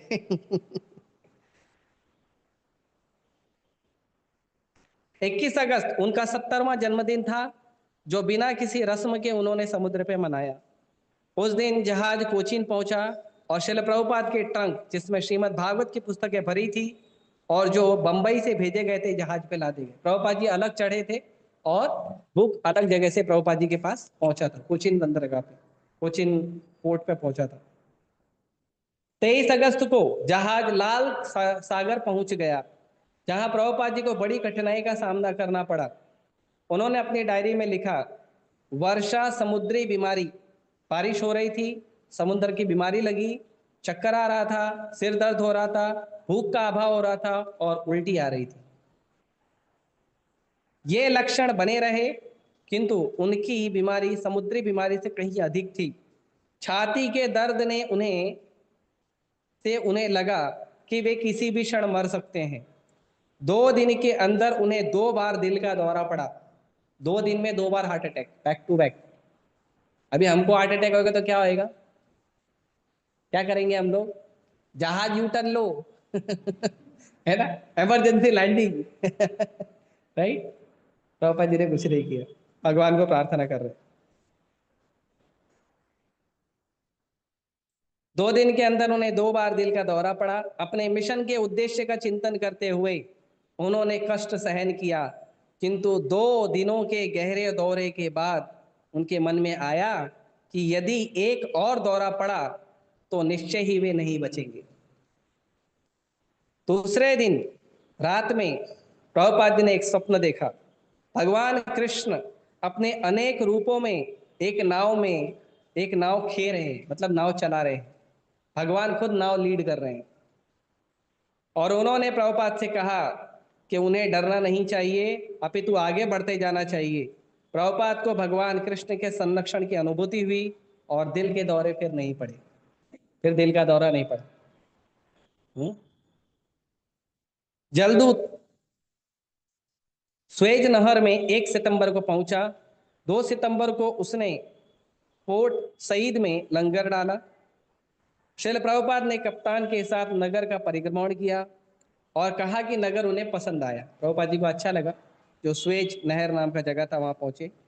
6 सितंबर तक वे अपनी बीमारी से कुछ अच्छे हो गए थे। अब थोड़ा अच्छा लग रहा था प्रभुपाद जी को। हार्ट अटैक आया लेकिन कोई मेडिसिन नहीं था। हाँ, खाली भगवान को प्रार्थना किए ठीक हो गए, है ना। अवश्य राखी वे कृष्णा विश्वास पालन, कृष्ण हमारा अवश्य रक्षा करेंगे, इस ये विश्वास होना चाहिए। और 2 सप्ताह के बाद पहली बार फिर से नियमित भोजन करने लगे। 2 हफ्ते तक प्रभुपाद जी ने ठीक से प्रसाद नहीं लिया था क्योंकि बीमार थे। और खिचड़ी और पूरियां वे स्वयं पकाते थे। उन्होंने अपनी डायरी में लिखा कि धीरे धीरे उनमें पुनः शक्ति आने लगी थी। बृहस्पतिवार मतलब गुरुवार 9 सितंबर, आज तीसरे पहर 4 बजे हम अटलांटिक महासागर में पहुंचे। 24 घंटे हो रहे हैं। पूरा दिन आकाश साफ और शांत रहा। मैं नियमित रूप से भोजन कर रहा हूं और संघर्ष के लिए कुछ शक्ति मुझ में आ गई है। जहाज की गति कुछ टेढ़ी मेढ़ी हो गई और मुझे हल्का सिर दर्द भी हो रहा है, किंतु मैं संघर्ष कर रहा हूं और मेरे जीवन का अमृत, उसकी शक्ति का स्रोत श्री चैतन्य चरितामृत है। प्रभुपाद जी अपने साथ चैतन्य चरितामृत लेके गए थे और प्रभुपाद जी वही पढ़ते थे जब उनके पास टाइम होता था। तो आप हम लोगों को वो ये सीखना चाहिए कि जब भी हम ट्रैवलिंग करें हमारे पास एक प्रभुपाद जी का बुक होना चाहिए। भगवत गीता, कृष्णा बुक, भागवतम, चैतन्य चरितामृत, नहीं तो कुछ छोटा छोटा प्रभुपाद जी का बुक होना ही चाहिए। बिना पुस्तकों के ट्रैवलिंग मत करिए, ठीक है। इसका मतलब नहीं कि ट्रैवलिंग मत करिए, ट्रैवलिंग करिए, पुस्तकों को लेकर ही करिए, ठीक है। 10 सितंबर, आज जहाज बहुत सहज गति से चल रहा है। आज मेरी तबीयत पहले से ठीक है, किंतु मुझे श्री वृंदावन और मेरे भगवान श्री गोविंद, गोपीनाथ तथा राधा दामोदर का वियोग सता रहा है। मेरी सांत्वना का एकमात्र स्रोत श्री चैतन्य चरितामृत है, जिससे मैं भगवान चैतन्य की लीला का, अमृत का रसास्वादन कर रहा हूँ। मैंने भारत भूमि का परित्याग केवल भगवान चैतन्य के आदेश अनुसार श्री भक्ति सिद्धांत सरस्वती की आज्ञा का पालन करने के लिए किया है। मुझ में कोई योग्यता नहीं है, किंतु कृष्ण कृपा मूर्ति प्रभुपाद का आदेश पालने के लिए ही मैंने ये जोखिम उठाया है। वृंदावन से इतनी दूर मैं उनकी कृपा पर ही पूर्णतया अवलंबित हूँ।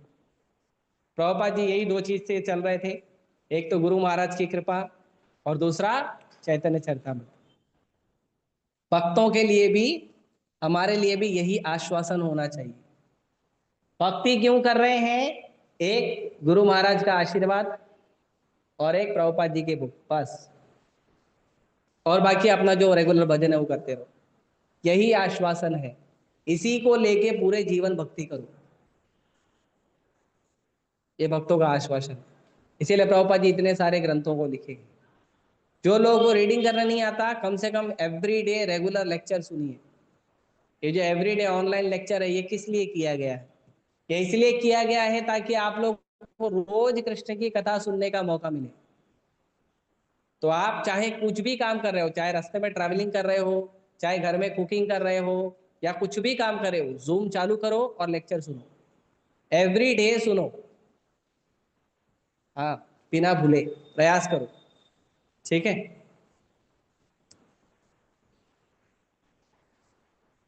उसके बाद प्रभुपाद जी जो हैं वो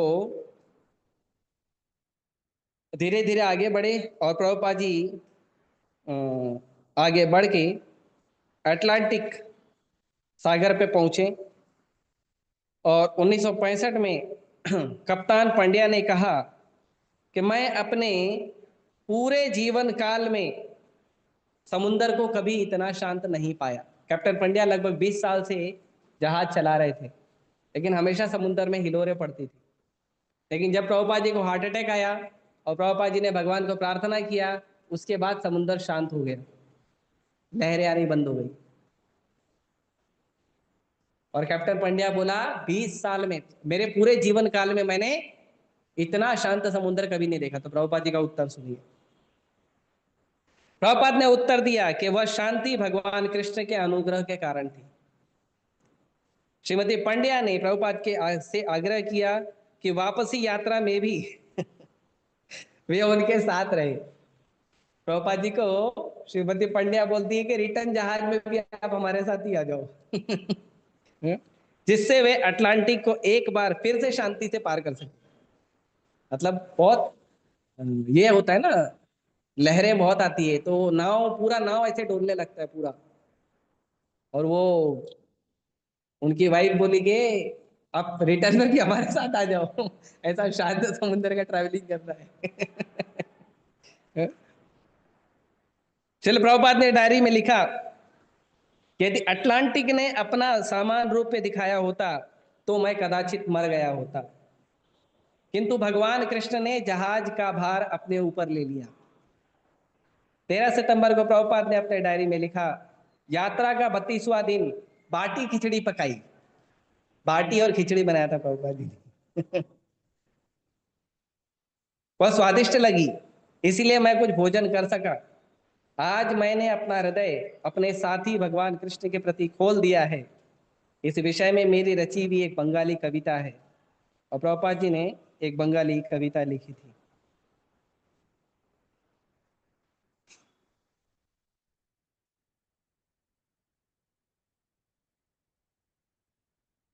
कलकत्ता से 35 दिन की यात्रा के बाद जलदूत 17 सितंबर, आज कितना तारीख है, 13 तारीख, 17 तारीख को प्रभुपाद जी पहुंचे। ठीक है, 17 तारीख को फिर से पढ़ना आपने, ये 2 चैप्टर है। ठीक है, ये 2 चैप्टर पढ़ना। कौन कौन सा चैप्टर है? चैप्टर का नाम है स्वप्न साकार हुआ, द ड्रीम कम ट्रू, और दूसरा है अमेरिका की यात्रा। ठीक है, ट्रैवल टू अमेरिका। ये 2 चैप्टर प्रभुपाद लीलामृत में आप लोग खोल के पढ़ना। और अगर आपके पास प्रभुपाद लीलामृत नहीं है तो वेदाबेस के अंदर आपको प्रभुपाद लीलामृत मिलेगा, उसको खोल के इंग्लिश में पढ़ लेना। हिंदी में पढ़ना है तो उसी को ट्रांसलेट करना, पूरा पेज ट्रांसलेट हो जाएगा। ठीक है, लेकिन आप लोग लीलामृत जरूर पढ़ना। 17 तारीख, 17 सितंबर ठीक है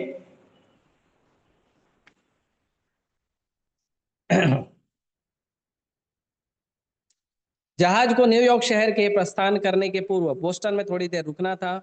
अमेरिका में प्रभुपाद ने जो वस्तुएं सर्वप्रथम देखी उसमें बंदरगाह, एक माल गोदाम के अग्रभाग पर अंकित A&P अक्षर थे। सागर तल पर फैल रहे प्रातः काल के धुंधले प्रकाश में बंदरगाह पे खड़े जहाज, झींगा मछली की रेखी, सलेटी रंग की बड़ी इमारतें और दूरी पर उठती बोस्टन की क्षितिज रेखा दिखाई देने लगी।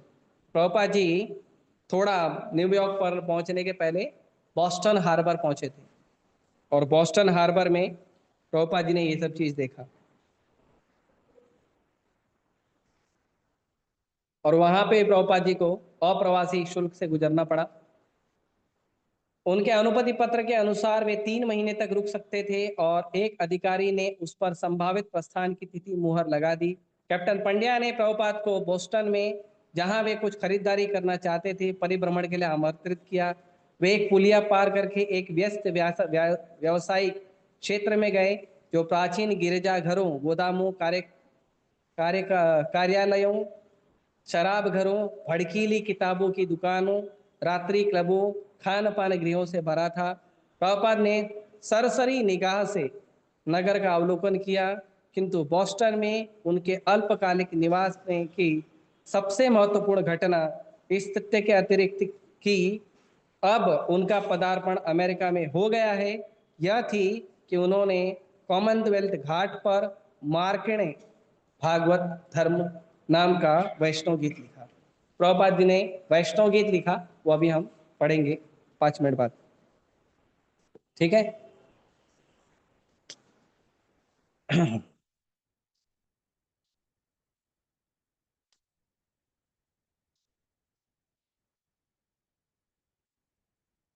जलदूत 19 सितंबर को न्यूयॉर्क बंदरगाह पहुंचा और उसने ब्रुकलिन घाट पर 17वीं सड़क पर लंगर डाला। भक्तिवेदांत स्वामी ने पहले के लाखों यात्रियों और प्रवासियों की भांति विस्मयकारी मैनहट्टन क्षितिज को, एम्पायर स्टेट इमारत को और स्टैचू ऑफ लिबर्टी को देखा। मतलब ये सब चीज होता है अमेरिका में, लोग देखते हैं। शिल प्रभुपाद एक वृंदावनवासी का उपयुक्त वेश धारण किए थे। उन्होंने कंठीमाला, सादी सूती धोती धारण कर रखी थी। उनके हाथ में जपमाला थी। वे एक पुरानी चादर ओढ़े थे। उनका रंग सुनहरा था। सिर घुटा था, पीछे शिखा थी। घुटा मतलब हेड शेप, क्लीन शेव करके गए थे। ये नहीं कि अमेरिका में जा रहे हैं तो थोड़ा तो बाल रखना चाहिए। नहीं, हिप्पी भाई प्रभुपाद जी हिप्पी बन के नहीं गए थे। साधु बन के गए थे। हाँ, भक्त लोग बोलते हैं प्रभु जी थोड़ा तो बाल रखो, अच्छा लगता है। मस्तक पर श्वेत वैष्णव तिलक लगा था। सब लोगों को वैष्णव तिलक लगाना चाहिए। तो एक्चुअली जब लेक्चर में आते हो तो तिलक लगा लेना चाहिए, तिलक लगा के आना चाहिए। नहीं लगाने आता है तो मेरे ख्याल से हमारे लेक्चर के 2 भक्त जिम्मेदारी ले सकते हैं, एक प्रभु जी एक माता जी, कि कोई भी भक्त लेक्चर में आए तो उसको तिलक लगा के बिठा दे। ठीक है, वो पीछे उसका कार्यक्रम कर सकते हैं, 2 भक्त कर सकते हैं। ठीक है, प्रभु जी माता जी अपना अपना जिम्मेदारी देखो, और जो जिम्मेदारी उठाए वो हर लेक्चर में आओ। नहीं तो वही नहीं आएगा तो लेक्चर में तिलक को ना, वो बेचारा आगे वाला प्रभु जी तिलक कौन लगाएगा। ठीक है, तो ध्यान देना चाहिए। उन्होंने सफेद रबर की नुकीली चप्पल पहन रखी थी, जो भारत में साधुओं के लिए असामान्य बात नहीं थी, किंतु न्यूयॉर्क में ऐसे वैष्णव के समान व्यक्ति को प्रकट होते किसने देखा था या उसका स्वप्न में भी साक्षात्कार किया था। वे संभवतया पहले वैष्णव सन्यासी थे जो न्यूयॉर्क में अपनी निजी वेशभूषा में पहुंचे थे, पर न्यूयॉर्क के लोग ऐसे विचित्र नव आगंतुक पर विशेष ध्यान न देने की कला में कुशल थे। ऐसा साधु आया है, इतना सुंदर वैष्णव साधु आया है, लेकिन उन लोगों ने फिर भी इग्नोर कर दिया। उन लोगों ने देखा ही नहीं प्रभुपाद जी। इसको बोलते हैं माया का भ्रम। प्रभुपाद को केवल अपना भरोसा था। उनके एक जमानतदार मिस्टर अग्रवाल पेंसिल्वेनिया में कहीं रहते थे। जमानतदार नहीं, जमींदार।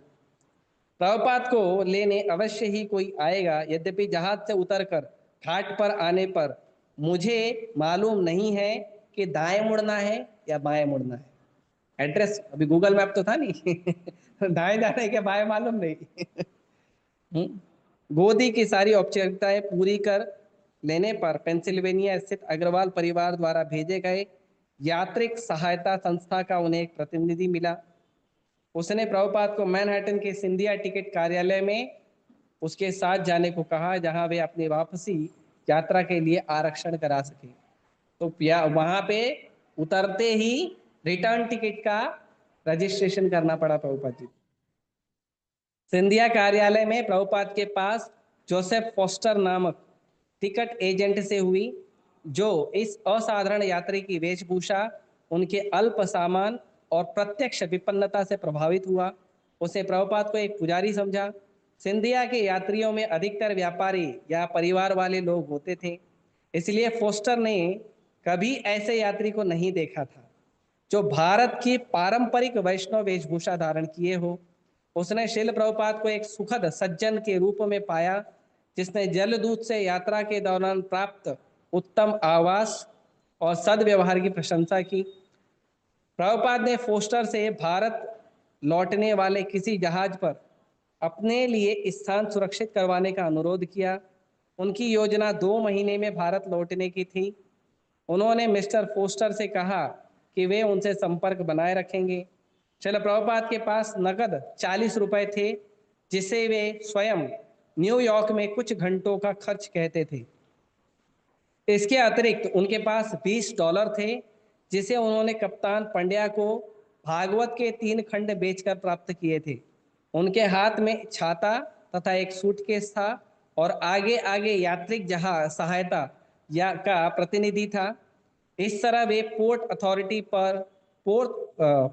अथॉरिटी बस अड्डे की ओर बढ़े, जहां से उन्हें बटलर के लिए यात्रा आरंभ करने की व्यवस्था करनी थी।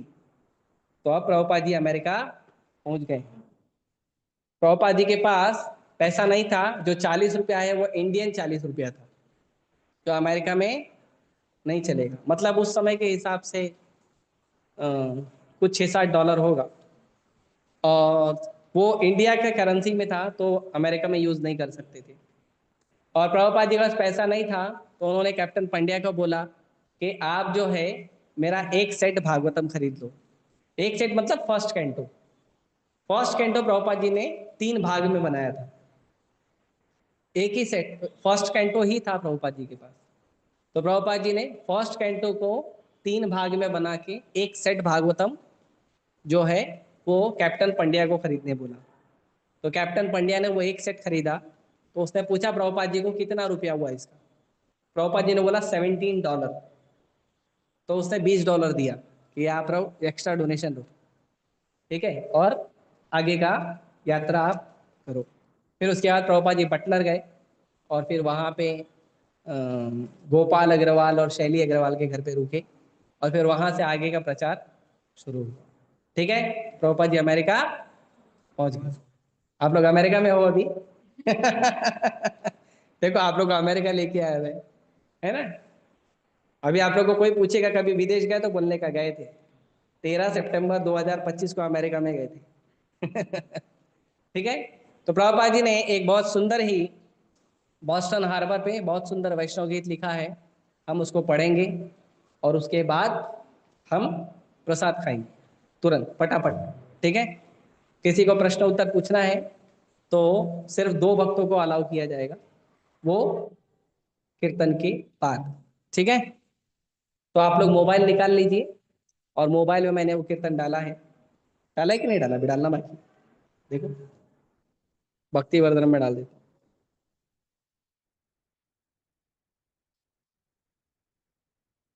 मैं मिस्टर चौकसी की बात कर रहा हूँ। कोई यहाँ पे चौकसी ने मेरे को कमेंट कर दिया सोशल मीडिया पे।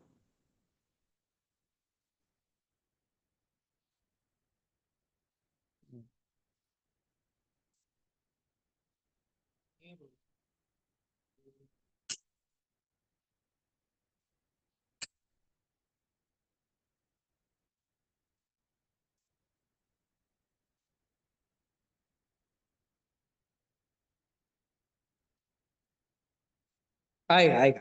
हाँ बा, टेंशन क्या, ऐसे नहीं, ये तो है।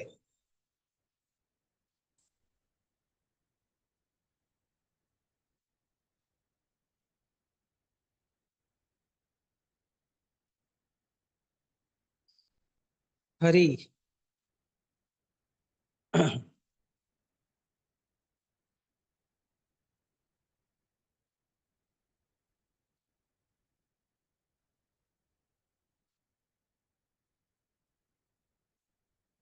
ठीक है, तो ये बड़ा है, वैष्णव गीत बड़ा है।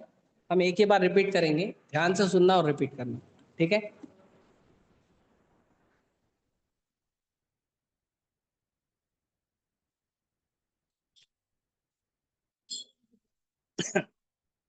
हरी हरी।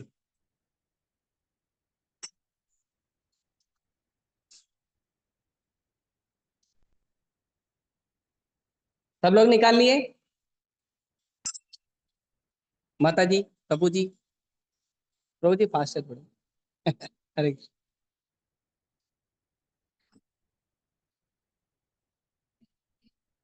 बड़ो कृपा कैले कृष्ण।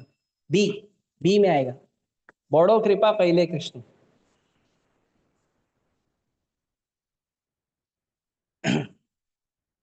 बाद में आप लोग इसका ट्रांसलेशन भी पढ़ लेना, मैं भेज दूंगा, ठीक है।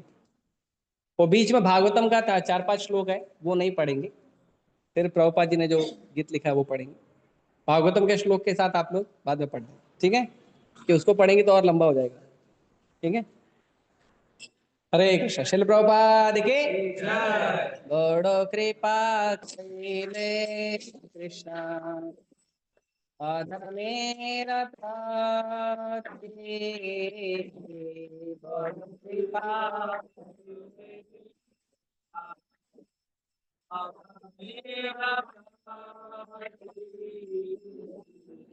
लगी नीले हेता करोड़े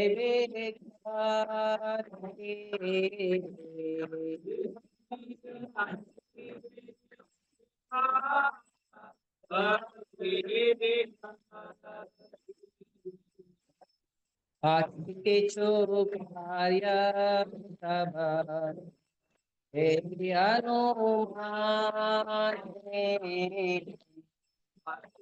जो ताली बजा रहे हैं ना, सॉफ्ट बजाओ, ज्यादा जोर से मत बजाओ।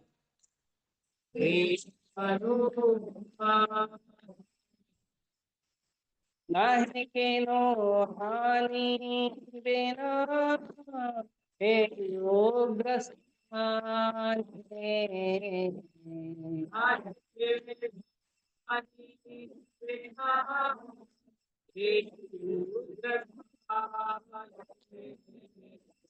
रजतम गुणे तेरा तबाए अचान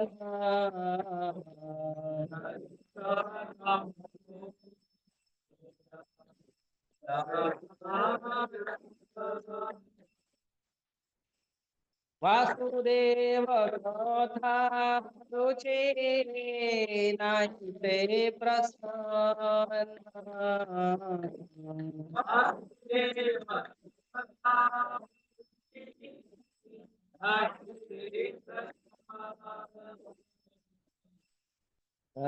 यदि तव कृपा होया है तुझे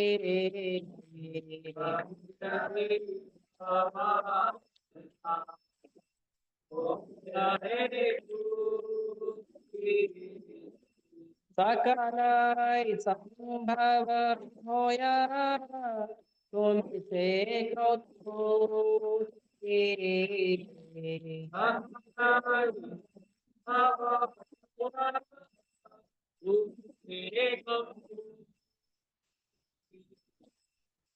भावे बुझाले तारा मुझे तेरी रास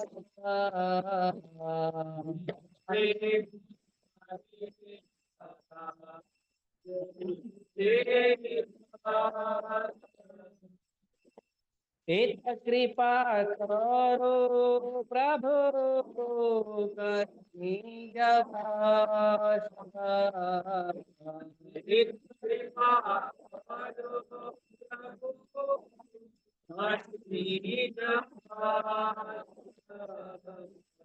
तुम्हार इच्छाया सबा होय माया भाषा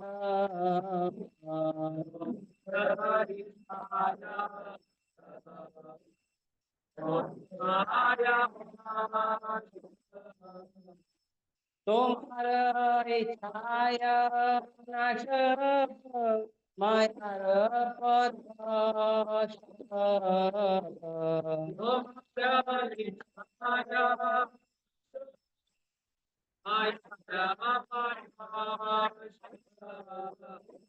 तब इच्छा होए यदि तेरा उद्धार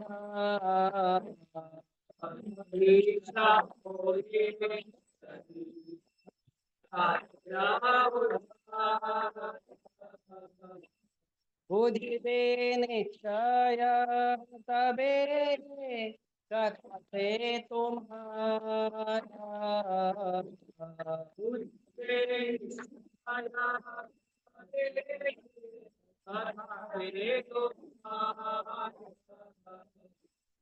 भागवतेर कथाते प्रभावतार भागवतेर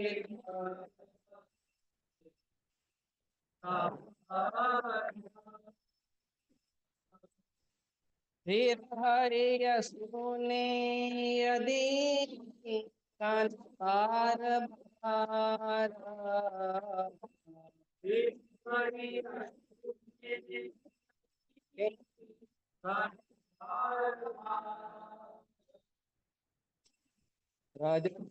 रजतमोहते तबे पाइबे निस्तार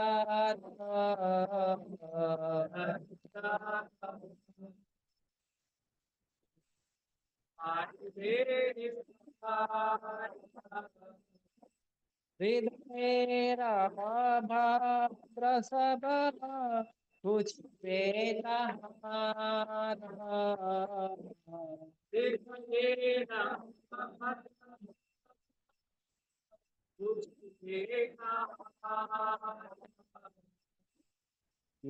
रे बुझाबो कथा वर्ते इच्छाहे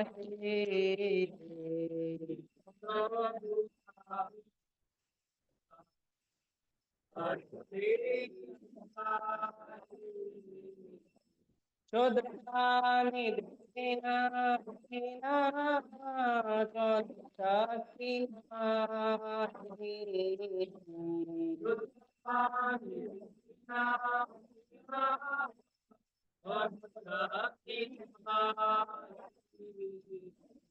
अथचारिणीषु प्रभु अथ बोली बारे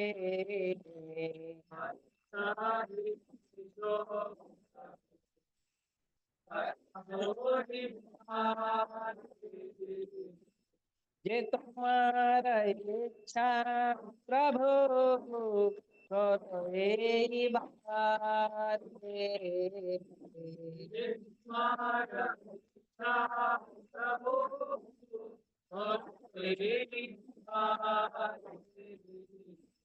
अखिल जगत गुरु वचन से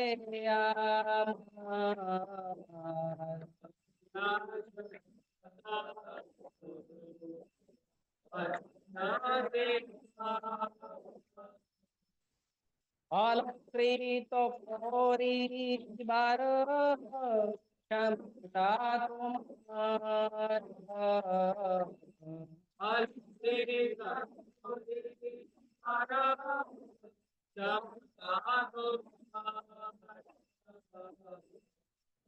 कृपा ले मोर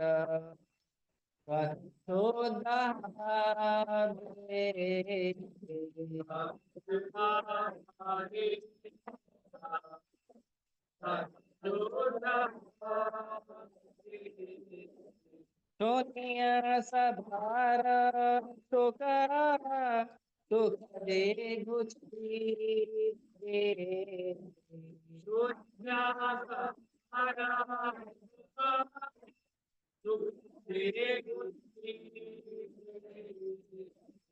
अन्य चो जदे प्रभु हमारे नाम चाहते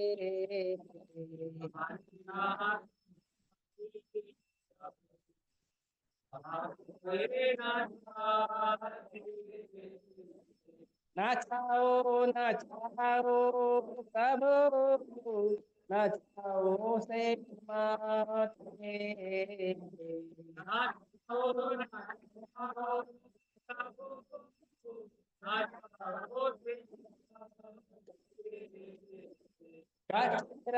पुतले यथा न चाहो से माते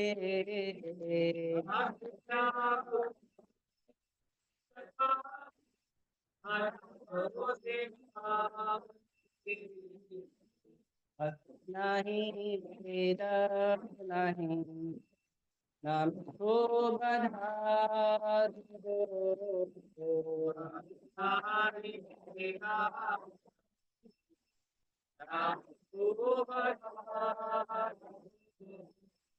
भक्ति वेदांत नमो हे सार्थक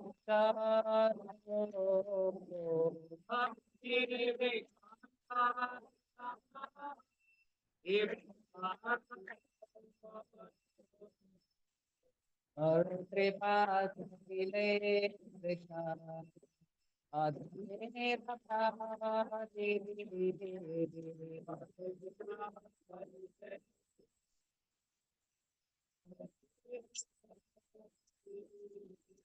और कृष्ण कृष्ण आधुनिक प्रभा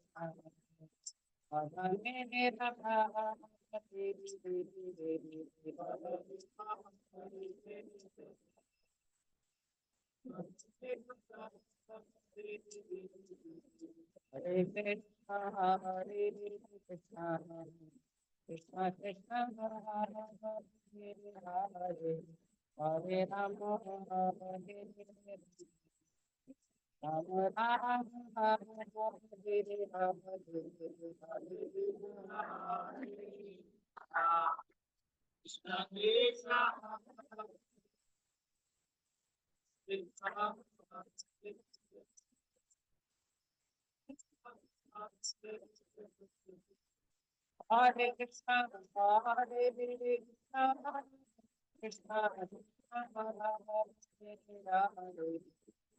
राम हरे हरे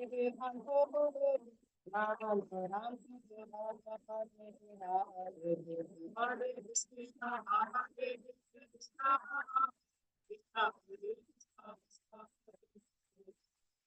हरे राम हरे राम राम राम हरे कृष्णा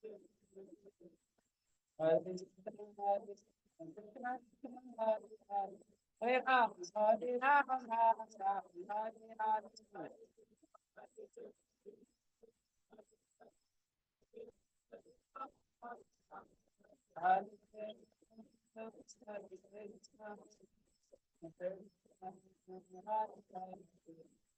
हरे राम हरे राम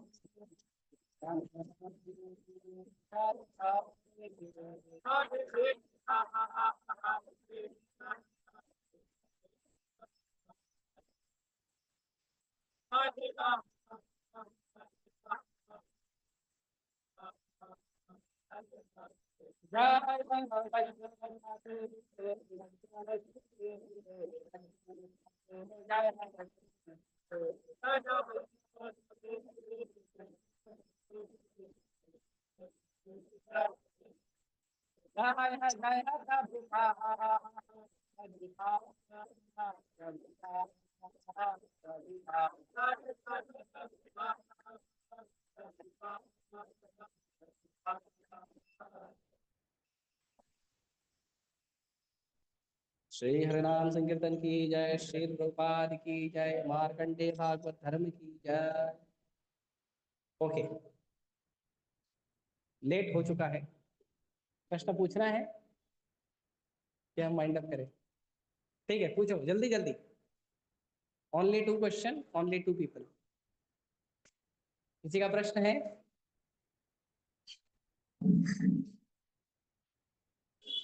नहीं है? सच्ची सच्ची मुच्ची?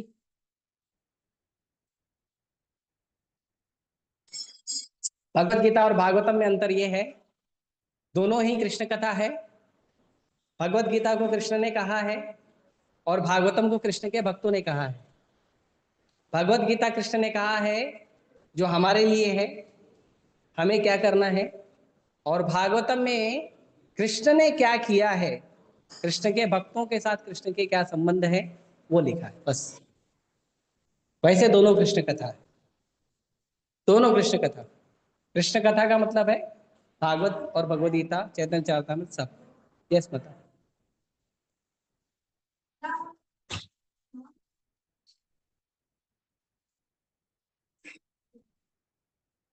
वृंदावन में किसी भी रूप में शरीर छोड़ोगे तो भगवत प्राप्ति हो जाएगी। धाम में शरीर छोड़े हो,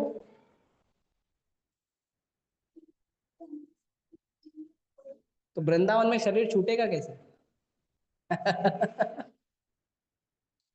वृंदावन चंद्र का अगर शरण नहीं मिलेगा तो वृंदावन में शरीर कैसे छूटेगा? वृंदावन में जो पशु भी होते हैं ना, उनमें से कोई भी अभक्त नहीं होता है। वृंदावन के अंदर जो भक्त हैं, जो अभक्त हैं, जितने भी लोग वृंदावन में रहते हैं, स्पेशली जो वृंदावन में वास करते हैं, निवास करते हैं, वो सबको देवता लोग चतुर्भुज में देखते हैं, चार हाथ में देखते हैं।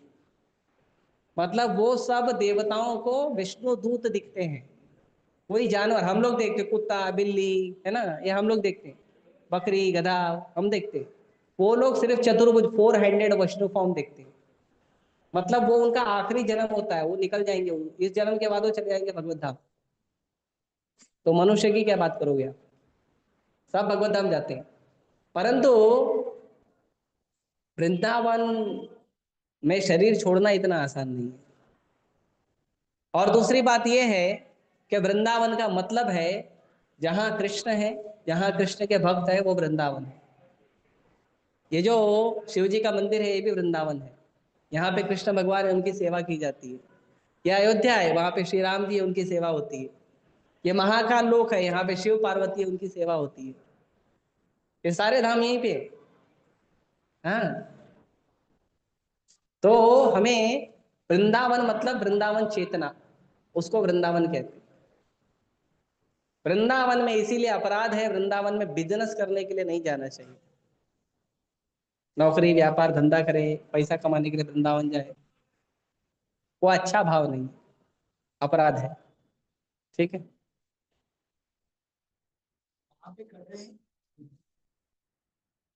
ठीक है, वृंदावन वासी कर रहे हैं उनका ठीक है। आप ये सोच के जाओ मैं वृंदावन जाता हूँ धंधा करने के लिए, वो गलत है।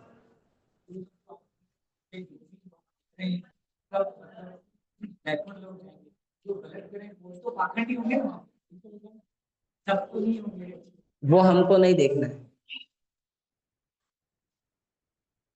देखो मैं एक बता रहा हूँ, सीक्रेट चीज बता रहा हूँ, पर इसको आप स्टैंडर्ड स्टेटमेंट मत लेना।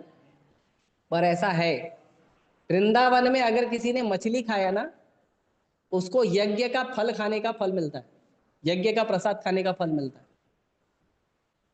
आपको मिलेगा क्या? नहीं ना। वो वृंदावन वासी के लिए एक्स्ट्रा स्पेशल प्रोविजन है। जो धाम में जो मछली भी खाता है, उसको हविष खाने का फल मिलता है। हविष मतलब यज्ञ का महाप्रसाद। ये प्रोविजन हमारे लिए नहीं है, ये धामवासी के लिए है।